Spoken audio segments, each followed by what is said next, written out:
знаю, вопрос для записи, не для записи, но сколько семей спас? Много семей. Это опять же, это и возвращение мужской силы, возвращение сексуальной жизни. Допустим, у людей уже такое состояние, предразводное состояние или разводное состояние, да. Потому что не будем скрывать, кому сейчас легко, никому не легко, да. И сексуальная жизнь, она очень подпитывает, очень хорошо заряжает, поддерживает.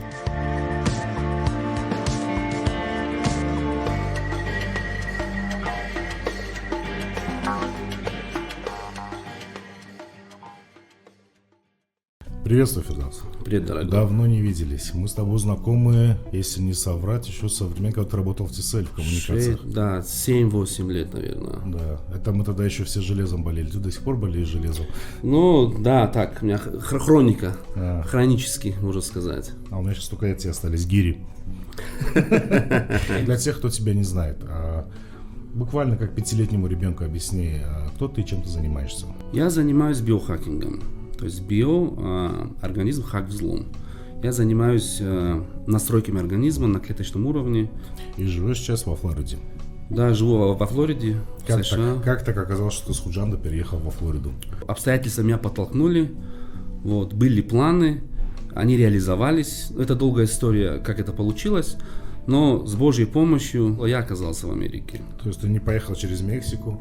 Нет, конечно. Живу в статусе резидента, удаленно координирую весь свой фитнес-комьюнити, всю свою армию. Где лучше? Где лучше? Дома всегда лучше. Дома Ватан, конечно.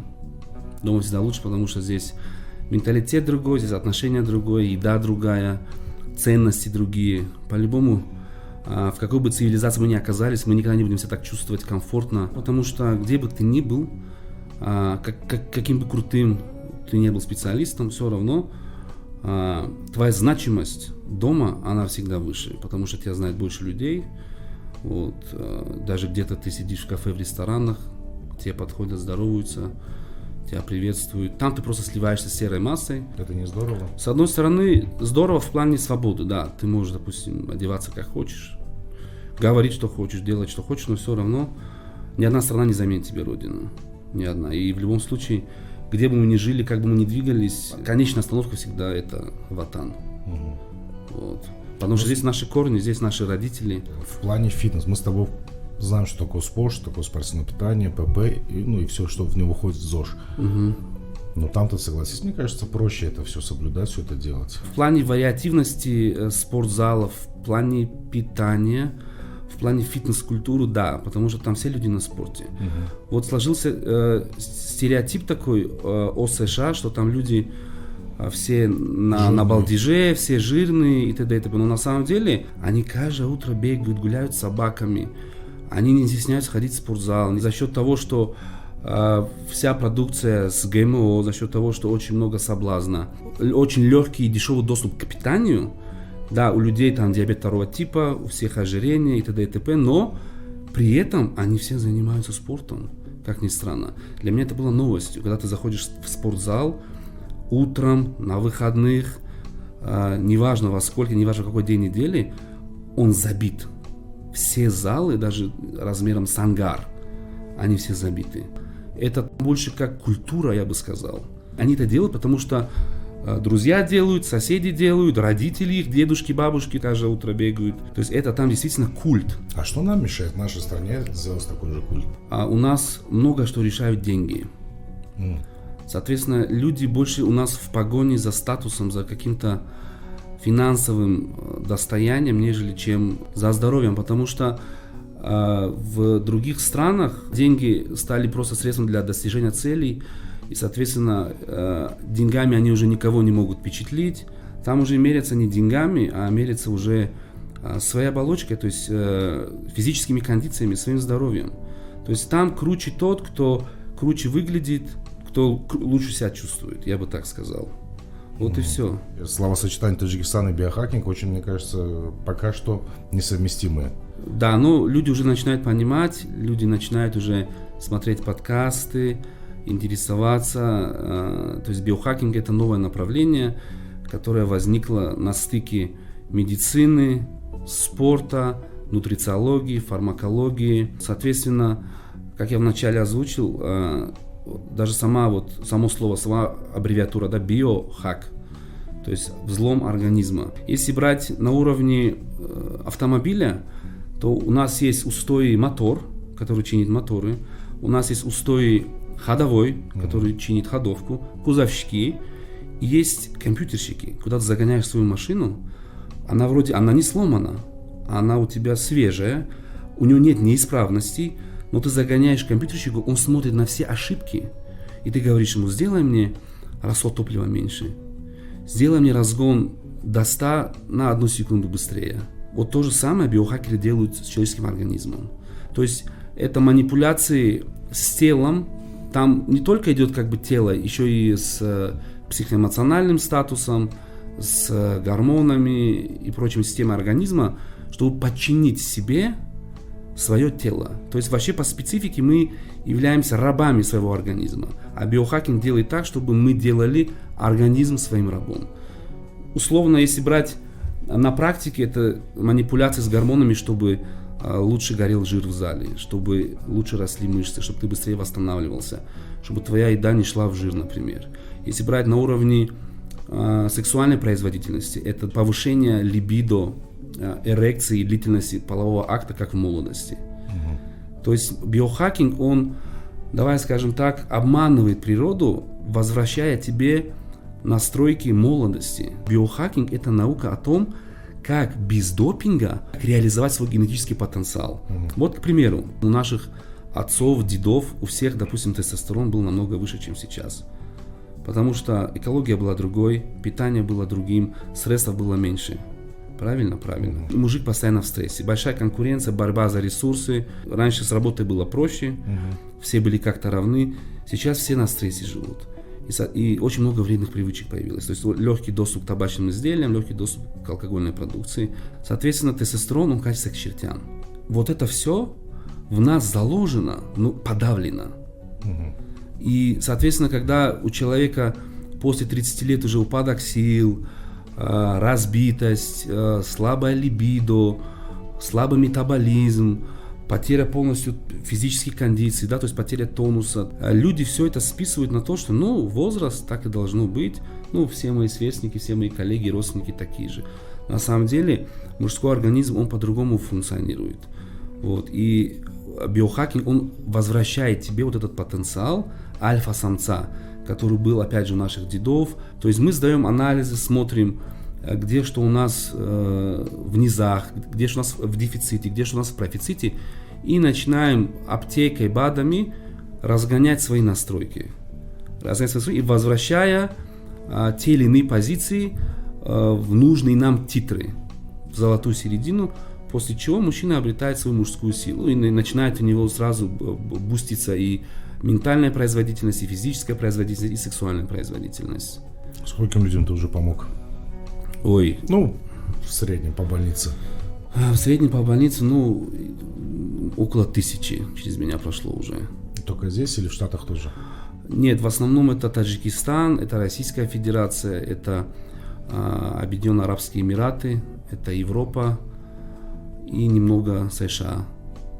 Но большинство в основном СНГ. Это же довольно-таки щепетильная тема. То есть человек пошел, сдал анализы, приходит к тебе, и ты ему говоришь: у тебя либидо низкая, не стоит у тебя вот так вот. Он говорит: нет, я мощный, у меня там 35 детей, 2 жены. То есть как они воспринимают это? Люди уже обращаются с какими-то проблемами. По сарафанному радио.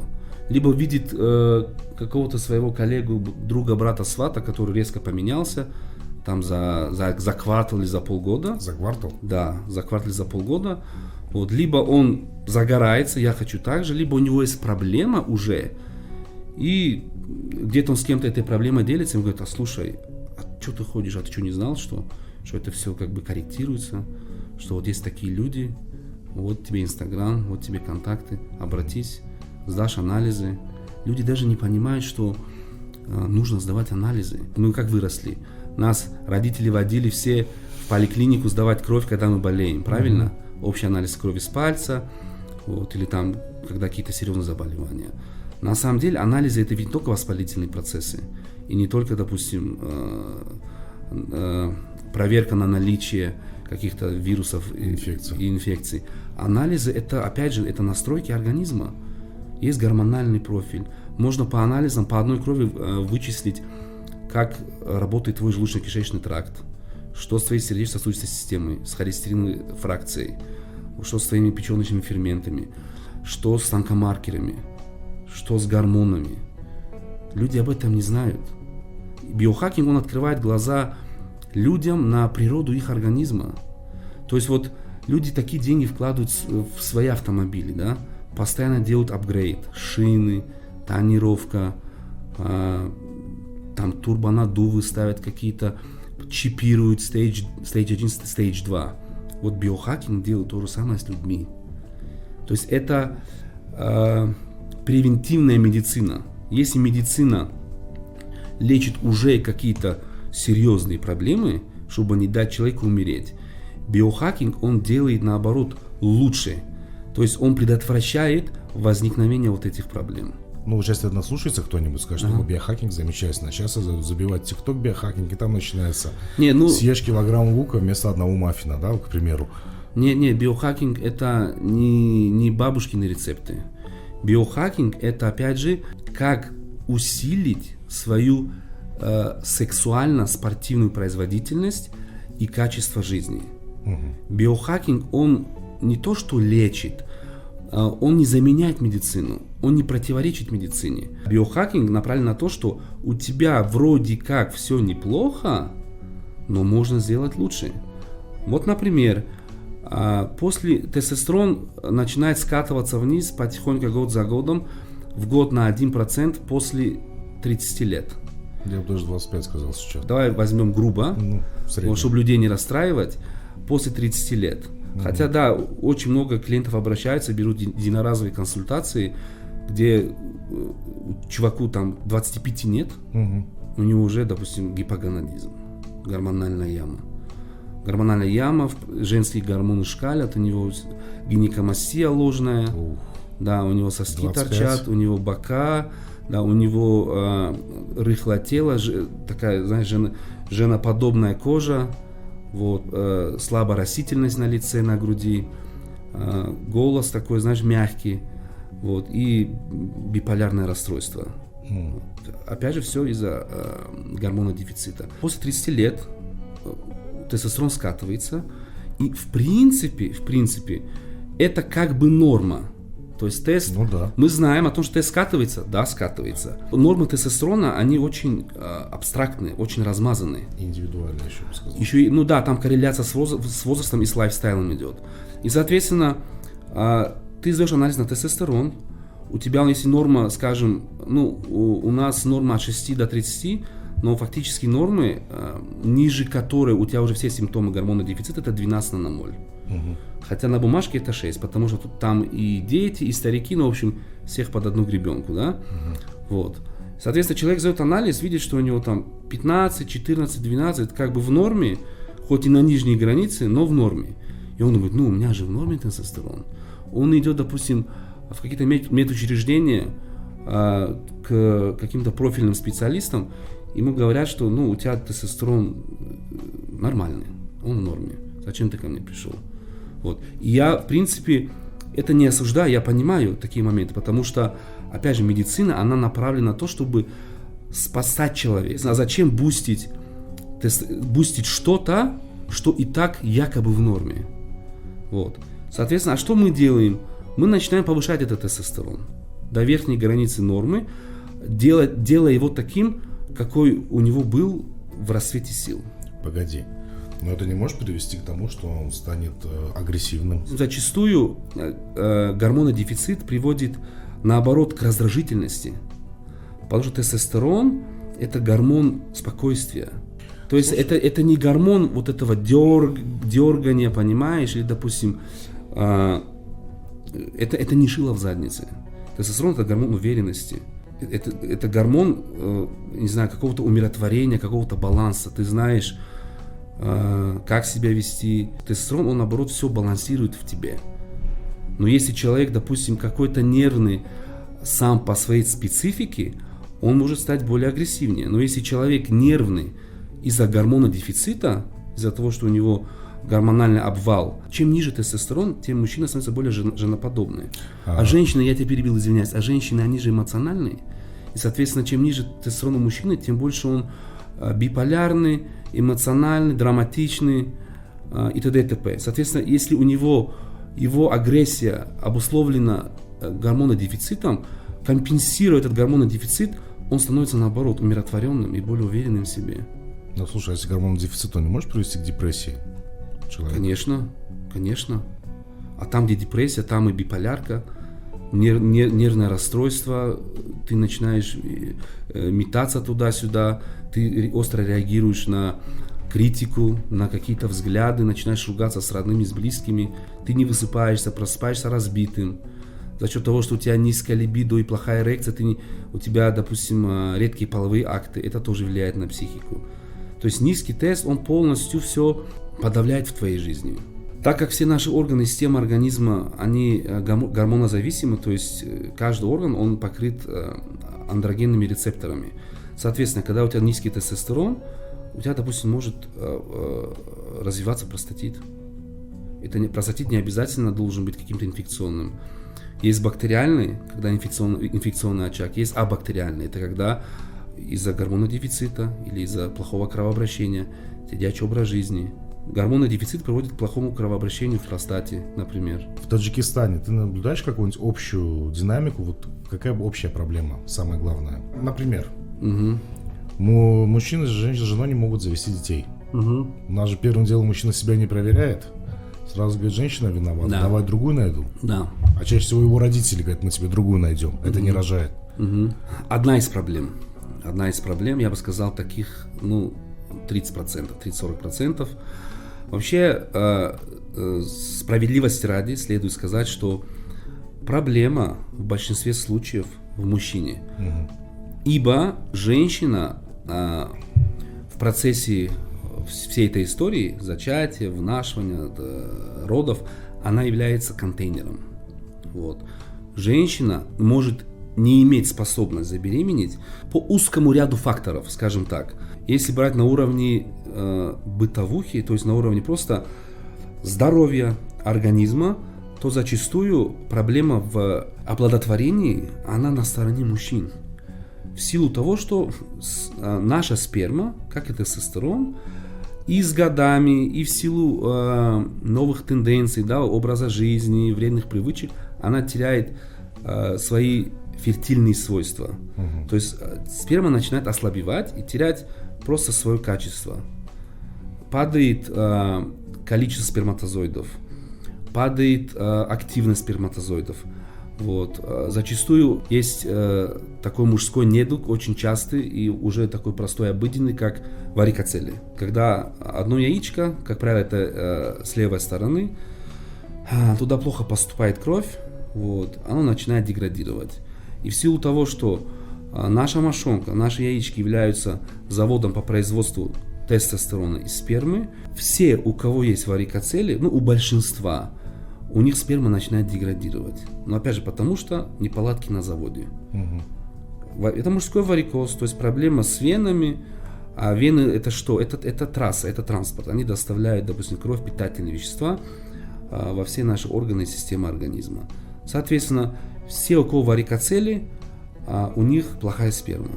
А плохая сперма это что? Это очень длительные, мучительные попытки заделать детей. А в силу того, что варикоцели, как правило, не имеет какого-то болевого синдрома, люди ходят об этом не зная.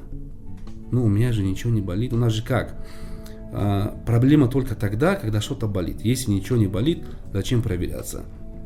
И, соответственно, не знаю, Бог не даст соврать, но чуть ли не через день обращаются люди, просто сдают анализы, чтобы подправить фигуру, проверить себя, усилить спортивную производительность, сексуальную жизнь. И мы находим варикоцели, опять же, через настройки. Высокий ЛГ, который в свою очередь является сигналом от мозга в мошонку на выработку теста, высокий ЛГ и низкий тестостерон. Получается, тело мозг командует мошонкой, орет на мошонку, но мошонка слабо выдавливает тестостерон. Значит, проблема у нас на первичном уровне, первичный гипоgonadизм. Зачастую это варикоцелия. Если у нас сигналы низкие или средние, на фоне низкого тестостерона, мы работаем с головой, мы разгоняем эти сигналы.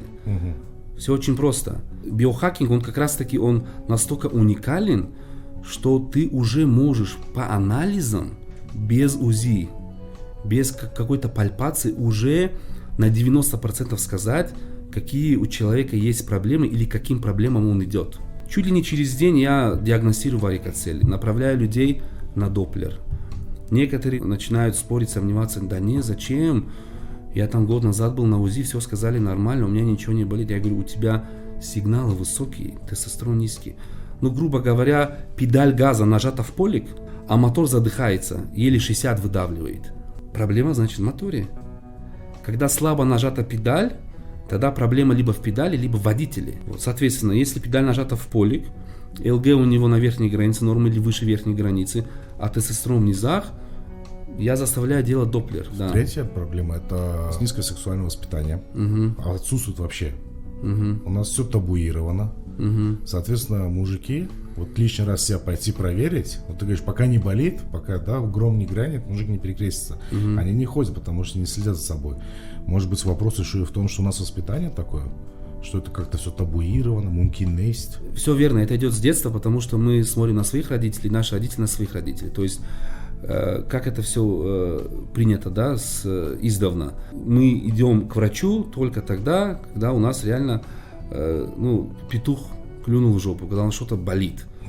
Когда у нас ничего не болит, мы думаем, зачем идти к врачу, зачем тратить деньги, вот, зачем проверяться, ибо, сейчас что-то найдут.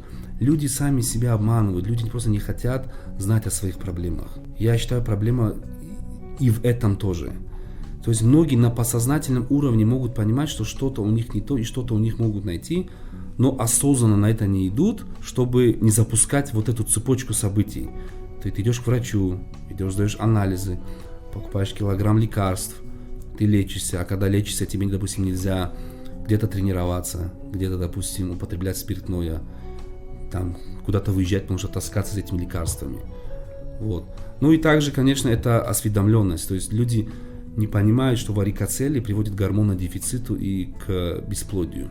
Обратимому, если, конечно, это не какая-то запущенная 4-5 стадия. Люди об этом не знают. Поэтому и ходят.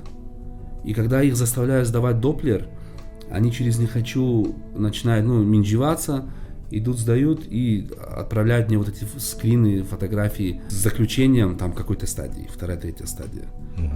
Все, идут, оперируются, я помогаю им реабилитироваться, опять же, восстанавливать их гормональные настройки, потому что после варикоцелии у тебя, наоборот, сигналы падают.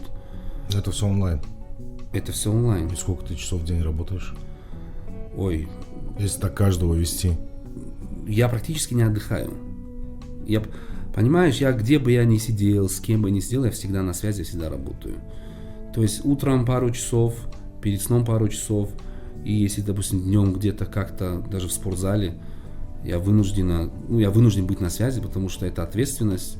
Не знаю, вопрос для записи, но сколько семей спас? Много семей. Это, опять же, это и возвращение мужской силы, возвращение сексуальной жизни. Допустим, у людей уже такое состояние, предразводное состояние или разводное состояние, да. Потому что не будем скрывать, кому сейчас легко, никому не легко, да. И сексуальная жизнь, она очень подпитывает, очень хорошо заряжает, поддерживает вот именно семейные узы, семейные отношения. Секс — это единственное, что, когда у людей, допустим, в постели хороший коннекшн, хороший матч, это как-то балансирует вот эти вот неурядицы и какие-то несогласования в быту. А когда, допустим, секс начинает страдать, получается, у людей не остается никакой зацепки. И более того, мы животные, мы все и пищевые наркоманы. То есть, что движет нами, да? Это еда, секс, власть. Бытовые потребности Маслоу. Маслоу, да. Соответственно, когда многие недооценивают важность секса в семейной жизни. На твой взгляд, у нас люди становятся более осознанные сейчас, в данный момент в Таджикистане, что нужно следить за своим здоровьем, ПП, ЗОЖ и все такое? Или все еще нет? Нет, к счастью, не только по себе, но я наблюдаю за разными блогерами, за разными биохакерами ближнего и дальнего зарубежья. Сейчас век цифровых технологий. Да, что мы делаем? Мы просыпаемся сразу, рилсы смотрим, ТикТок. Осведомленность не только в Таджикистане, в мире повышается. Осведомленность о работе организма, да, пропаганда, в хорошем смысле, да, пропаганда БАДов, спортивное питание. То есть, действительно, это и до нас дошло. Раньше как? Все были подписаны только на каких-то артистов, актеров, певцов, да, на каких-то там моделей, женщин. Сейчас я даже вижу, многие подписаны на разных докторов, на разных фитнес-блогеров. И, соответственно, люди смотрят, что, это вот так работает, оказывается, можно вот такие БАДы пить, оказывается, можно сдавать анализы. И осведомленность повышается у людей. Но не буду скрывать, что я, наверное, первый в республике, кто стал пропагандировать в хорошем смысле анализы, кто раскрыл людям глаза на то, что сдача анализов это не какая-то пенсионерская акция, а типа все в твоей жизни, все, твоя сексуальная производительность, спортивная, она зависит от твоих настроек. То есть я приучил людей не жалеть деньги на анализы и доказал им, что это стоит своих денег и это окупается. Потому что в любом случае проблемы есть у всех. И каждый раз мы что-то находим. В любом случае. Что-то находим, и не обязательно проблемное. Мы находим, допустим, то, что у человека спад по тестостерону, хотя у него большой задел. Мы его повышаем. Мы находим то, что у человека, допустим, профицит женских гормонов, которые, опять же, подавляют сексуальную функцию, психоэмоциональное состояние, задерживают воду в организме, т.д. и т.п. Мы это понижаем. Дефициты, допустим, разных витаминов, которые влияют, опять же, на наше качество жизни. Того же дефицит витамина D, который не является витамином, а является прогормоном. То есть у него действие гормональное на все органы и системы организма. Давай финальный вопрос. Кто мы? Мы новаторы. Мы люди, которые привносим в общество что-то новое полезное. И в этом философия жизни. То есть в этом смысл жизни. Вот люди часто говорят, смысл жизни в том, чтобы быть счастливым, в том, чтобы создать семью, в том, чтобы заработать много денег. Но это не смысл жизни. Это какие-то базовые потребности, это какие-то столбы, на которых держится, допустим, твое счастье, да. Смысл жизни я издавна считал и не поменял свою точку зрения, что либо найти, либо создать себя, скорее найти. Потому что в каждом из нас что-то есть, какая-то изюминка. Реализовать ее, монетизировать ее, чтобы что-то делать для общества и получать обратную связь в денежном эквиваленте.